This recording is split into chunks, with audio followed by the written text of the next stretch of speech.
ABP news सर्वसामान्य जनतेचं खुलं व्यास। पावणेगाव येथे काळकाई ग्रुपच्या वतीने शिवजन्मोत्सव सोहळा अत्यंत उत्साहात व भक्तिमय वातावरणात संपन्न झाला। ढोल ताशांच्या गजरात छत्रपती शिवरायांच्या मूर्तीचे जल्लोषात स्वागत करण्यात आले।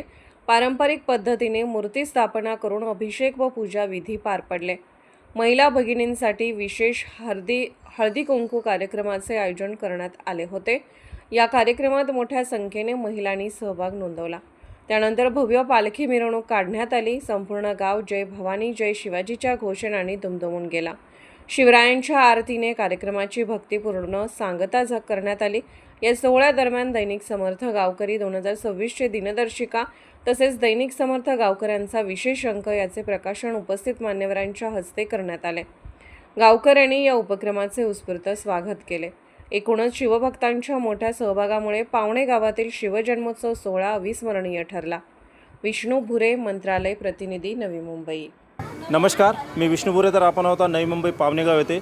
तर सर्व देशवासियांना छत्रपती शिवाजी महाराज जयंतीनिमित्त सर्वांना हार्दिक शुभेच्छा।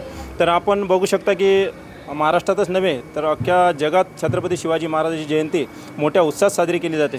तसंच आपण पावणेगावामध्ये या मंडळाचे किती वर्ष झाले आणि काय नाव आणि किती सदस्य आहेत आणि त्यांची पारंपरिक पद्धतीनं सरगत कशा प्रकारे निघते ते आपण त्यांच्याकडून जाणून घ्या। आपल्यासोबत काही संस्थेचे काही सदस्य आहेत, आपण त्यांच्याकडून। सर, आपलं नाव सांगा आणि हे तुमचे जे मंडळ आहे किती जुनं मंडळ? माझं नाव सिद्धेश दगडू कदम। आम्ही लहानपणापासून इथंच आहे। तर आमच्या मंडळाला 5-6 वर्ष झाली। तर आम्ही महाराजांचं परंपरा चालवण्यासाठी ही पुढं नेत आहे। हे सरगत कशा पद्धतीने असते? आपली पालखी सोहळा असतो, आपला हल्दी कुंकू समारंभ आहे, ते कार्यक्रम ठेवून आम्ही पारंपरिक पद्धतीने पार पडतो। तर या सोहळ्यामध्ये सर्व लहान मुलं, महिला वगैरे सर्व सहभागी सर्व असतात। लहान पोरं, माझी सगळी भावबंध, मित्रपरिवार, सर्व कार्यकर्ते आम्ही मिळून हे सर्व कार्यक्रम पार पाडतो व्यवस्थित। तर अजून काय आपल्यासोबत सदस्य आहेत? सर, काय सांगाल? किती जुनं मंडळ आहे आपलं आणि किती सदस्य? 6 ते 7 वर्ष झाले। तसंच या मंडळाचे जे कार्यकर्ते, महिला मंडळ, तसेच ढोल ताशाच्या गजरात ही आम्ही मिरवणूक काढत असतो। हे मिरवणूक काढत असताना कुठेतरी आपण बघत होतो छत्रपती शिवाजी महाराज असतील किंवा नाही, आम्हाला काही अडथळा कुठे अजूनपर्यंत आलेला नाही आहे। अशाच हसत खेळत आम्ही चाललो असतो आणि असंच पुढं कार्यक्रम चालू राहणार आहे आमचा। नाही, आता छत्रपती शिवाजी महाराजांची जयंती आली तरच काही मंडळं असतात आणि काही लोक नशाखोरी करून त्याच्यामध्ये डान्स करतात, असं आपल्या मंडळाकडून होत आहे का? नाही, असं काही आमच्या मंडळात काय होत नाही आणि असं पुढे ह्याच्यापुढे होणार पण नाही आमच्या। तर बाकीच्या मंडळांना काय सांगाल जे काही वेगळं कृत्य करण्याचा प्रयत्न करतात? काय सांगाल? बाकीच्या मंडळाला हेच सांगणं आमचं आहे की काही नशाबंदी या काही गोष्टी तुम्ही करू नका आणि हसत खेळ ही अशी शिवजयंती आपण साजरी कायमस्वरूपी करत राहू, हेच सांगणं आहे आमचं। तर अजून काय आपल्यासोबत सदस्य? सर, काय सांगाल कशा पद्धतीनं हा उत्सव साजरा केला जातो?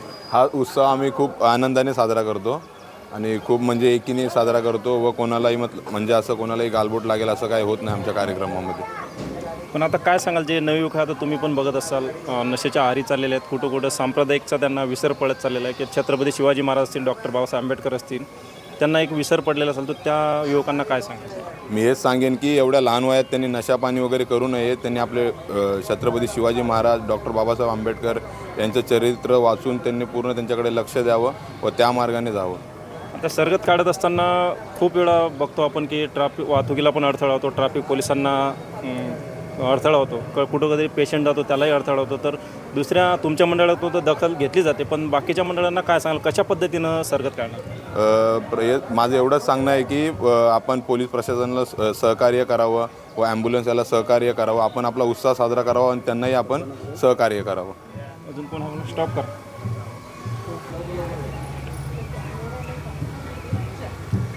सर, काय सांगाल जे छत्रपती शिवाजी महाराज जयंती मोठ्या उत्साहात साजरी केली जाते आणि याच्यामध्ये बघू शकता नवयुवक आहेत, तर काय मेसेज द्यायला लोकांना कशा पद्धतीनं हा उत्साह साजरा केला पाहिजे? आता बोलायला जातं माझा मुलगा सिद्धेश कदम आणि त्यांचे मित्रमंडळी दरवर्षी असा साजरा करत आहेत, तर त्यांना आमच्याकडून मोठा प्रोत्साहन असतो आणि सहकार्य असतो आणि हर गोष्टीत आम्ही तिथे उभे असतो, पाठीमागे आम्ही उभे असतो आणि शिवरायांचं जल्लोषण दरवर्षी प्रामाणिकपणाने व्यवस्थित होऊन जातं। आणि इथल्या मंडळामध्ये गजानन शिवा मंडळाचे मी अध्यक्ष आहे, हे उपाध्यक्ष आहेत आणि आम्ही खरोखर तिथे आम्ही त्या पद्धतीने त्यांना चांगला सहकार्य देतो।